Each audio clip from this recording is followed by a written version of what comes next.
Wildrose Party is saying it is taking steps to address inappropriate comments made towards one of its members, a legislative assistant, receiving a number of hateful replies last weekend to a message letting members know he was planning to attend an event at Edmonton Pride. Here's an example of some of the comments that were put in place. The party confirming it is investigating those posting those comments. To talk more about that and the state of some of our economy and where we are in our province right now, the leader of the Wildrose Party, Brian Jean, joining us now. Thanks so much for coming in. Pleasure. Fascinating situation, it seems, that the Wildrose Party and other centre-right parties find themselves in when it comes to homophobic comments or relationships with the LGBTQ community. What is it about either your party or right-wing parties that can't seem to shake the stigma around homophobia? Well, let's be clear, Scott. First of all, this is not in any way, shape, or form what my views are. I have no tolerance whatsoever for any hate or abuse, and that kind of thing doesn't belong in my party, whatever party I'm in. It's just not appropriate, and I don't think it represents mainstream Alberta. And I think those people have to, they don't belong in any political party, to be honest. Frankly, I do believe freedom of speech, freedom of religion, freedom to pursue what you want to do is extremely important, and I protect that, but that doesn't mean you can hurl hate and abuse on people. Cody Johnson actually is a staff member with the Wildrose, and he's worked for us for 7 years. He helped me on my first campaign in Fort McMurray. He's from Fort McMurray. I can't believe that this kind of thing happens and takes place in a democratic society where we're supposed to respect each other and allow people to pursue the freedoms of opportunity and choice, which is so important. Full disclosure, I'm part of the LGBT community. I've seen you at a handful of Pride events here in Calgary. I believe you in your sincerity. I've never taken you as someone that is homophobic. However, do you understand the battle that your party seems to struggle with, whether it is the left wing attacking you, whether it is progressives out there trying to take down the Wildrose and have this stick, which Daniel Smith went through this as well back in 2012 with the Lake of Fire. It does exist. I appreciate that you have probably 20,000 plus card-carrying members. Absolutely, yeah. You can't control how members feel, think. 3 or 4, inappropriate comments. I appreciate you can't control that. However, it does stick to your party. It doesn't go away. Why? I think just a series of moves by people that continue to come forward, and there are moments of, clearly in my mind, in this particular case, hate and abuse. And frankly, I think Albertans just reject that totally. And so to see that from party members, which obviously 3 out of 20,000 or more, is just disheartening, I think, to people. And people are sick of it.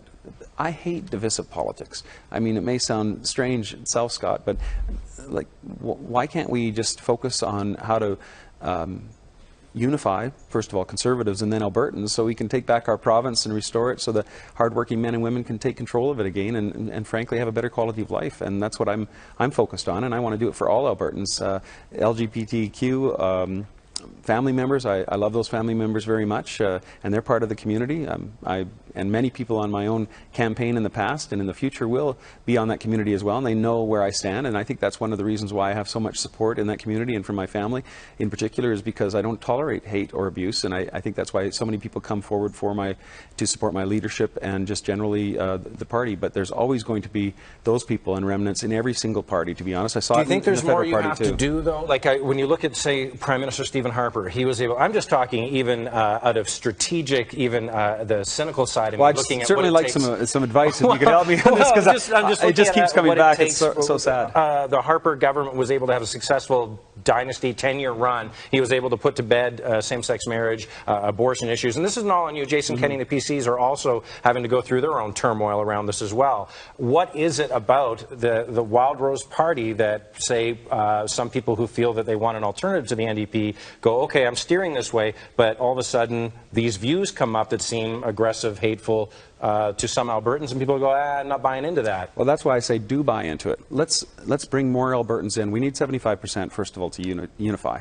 That's the biggest hurdle we have here in Wildrose. To be a Wildrose member means you get to participate in unity, and that's what I'm encouraging people to do. And the more people, the more mainstream, everyday Albertans that get involved in our party, the better our party's going to be. Is there more you can do individually, whether it is pride, whether it's standing continue up more? To stand up for the people that are minorities, visible minorities, people that feel that they might not have a home in Wildrose. They do. And I'm saying to you and to all members of all communities, come in and help us make a better Alberta, help us make a better Wildrose. And that's, the more people that are involved, the more we can reject those kind of hateful and intolerant comments and reject those people and put them to the side. And I think that's what's happened, and that's what's happening, and that's what will continue to happen under my leadership. Those people have no home in the Wildrose. People that are going to spew hate, frankly, they have no home in any political party in my mind. I'll lay you off the hook here. Just quickly ask you. Don't have to, Scott. With the petroleum show, though, an important moment here in our city and for our province, what was your vibe taking away in terms of our business and our economy and the energy sector going forward? Unfortunately, people are still hurting. They're very concerned. They are looking for a silver bullet in relation to the government, and I don't want to be too partisan here, but certainly a lot of people are discouraged where our government is taking us, and people are looking for hope and looking for direction. I gave a good speech, and there was an amazing amount of positive responses during and after, and we just talked about basic economic issues and, you know, how to bring in more money than what you spend and getting control of your finances and making sure nobody falls through the cracks, and people like that message. Albertans are very caring people. They care very much for others, and they want to make sure that we have the best social structure we can possibly have, healthcare, education, all those things that are important to people, but a good economy and a good quality of life and money in your bank account and in your jeans that the government's not spending. And overall, people were a little bit negative, but at the same time, Scott, I think people are very hopeful. I do believe Alberta's best days are in front of us, and I'm excited about it.